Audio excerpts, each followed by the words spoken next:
So, good morning ma'am, good morning classmates. I am Lyle A. Caracol. I am going to discuss to you the digital age, information age, and computer age.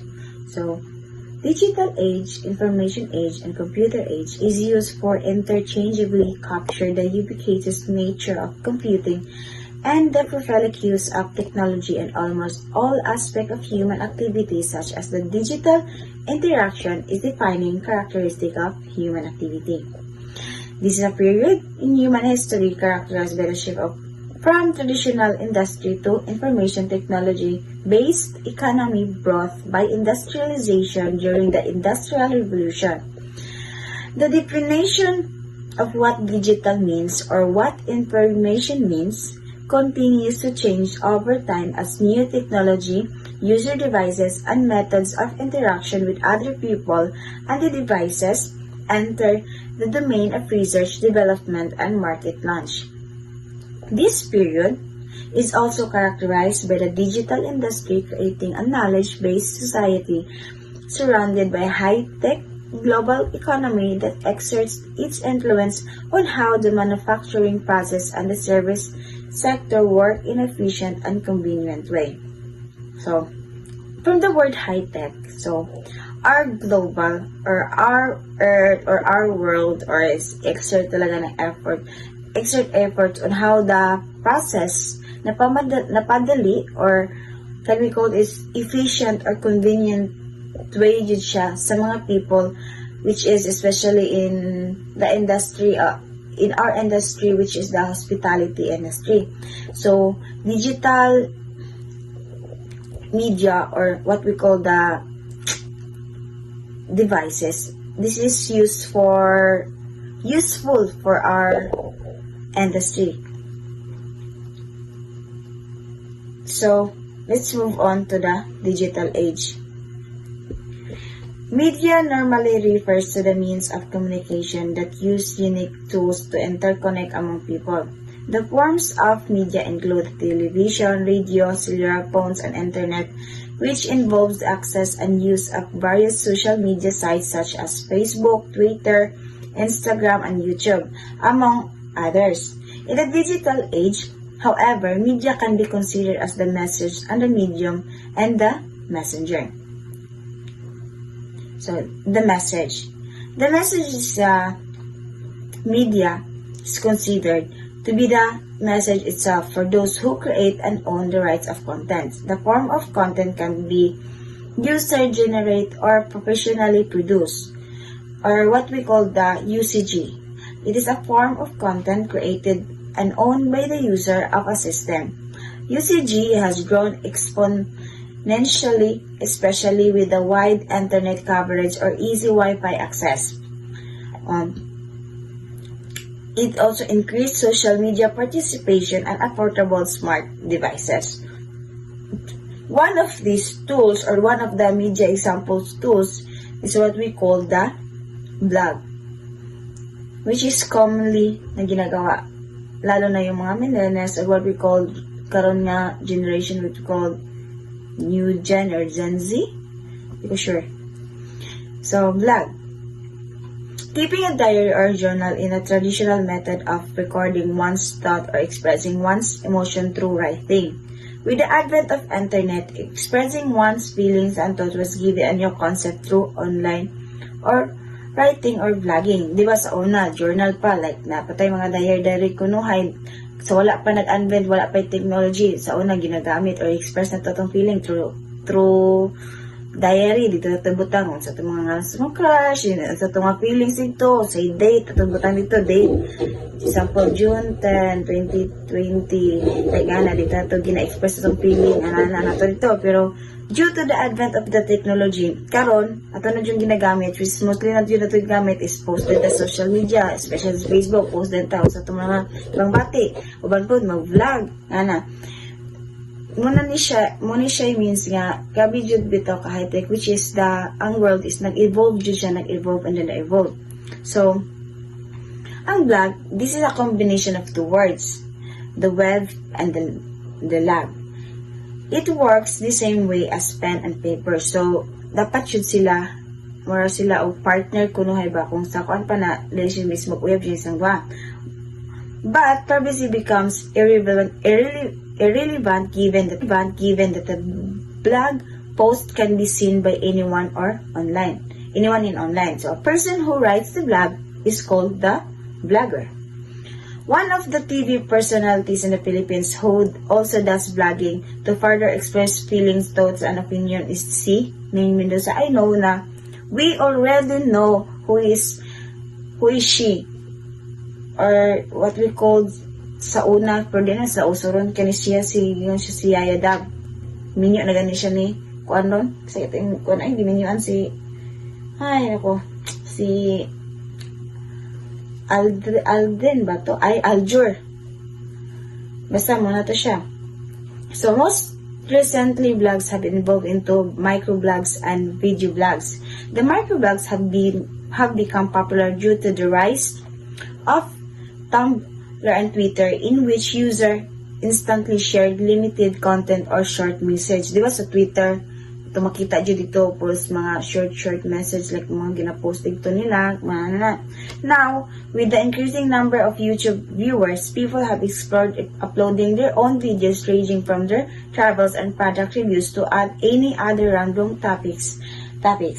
Some vlogger or YouTuber or social media influencer even make money based on the number of views they get and on the products they feature in their video blog. So, example ani niya is mas daghan na jud karon ang mga vlogger sa dakag view daghan man taga-view ana based on my kaning hibalan lang pud no. More ang taga-view man yata na kay 15 pesos man yata na 15 pesos. So kung naay mo view nga million viewers, so dako na kay na siya kita gyud.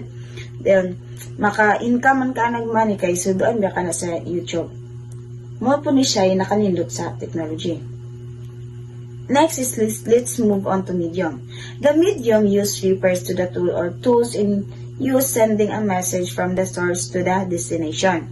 Traditionally, for example, professionals send message to the audience such as news anchor delivering the news on the TV and or the radio. However, with the latest technology and so-called social media has become an avenue for information dissemination or even taking over the news sites and bringing the latest up or the date contents. One such example is the Twitter. Diba?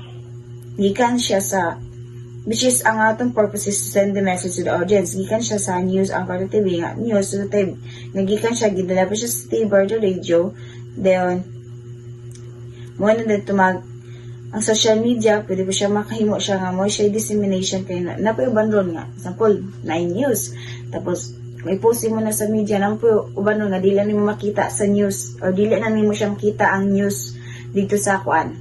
Kaning TV, maka-news makita po kag news sa YouTube or sa Facebook. Sa yung pang share man na nila para daghan makakita. Pero one of the example na is Twitter. User of this application can constantly update other Twitter user about the certain topic. In this platform, Twitter user can also share other users' content in the form of retweeting. Click lang nimo tong retweet, muna to siya. Muna to siyang ma-share nimo ang topic sa lain. Thus, the media instead of being an avenue of delivering message is becoming increasingly social with the audience themselves creating their own content and interacting with one another. So next pod is the messenger. So let's talk about the messenger. The messenger is the one of the who delivers the message. So I know that the messenger jud mo pinaka-importante jud na to mo na gihimo na tong message o na text lang karon messenger na with through chat na yun. Pwede na di mag-load basta nalay data. So this is why broadcaster, for example, being the messenger of a news are called media. In the digital space, however, does the media also refer to social network user who create content themselves but are not professional journalists. Hence, although the media can be the message or the medium and the messenger in the digital age, the demarcation lines between them are somewhat blurry. Good day, everyone. I am Laura Arlim, and I am here to report about the messenger and the evolution of media. The messenger. The messenger is the one who delivers the message through a medium towards the receiver. This is why broadcasters, for example, being the messenger of news, are called media.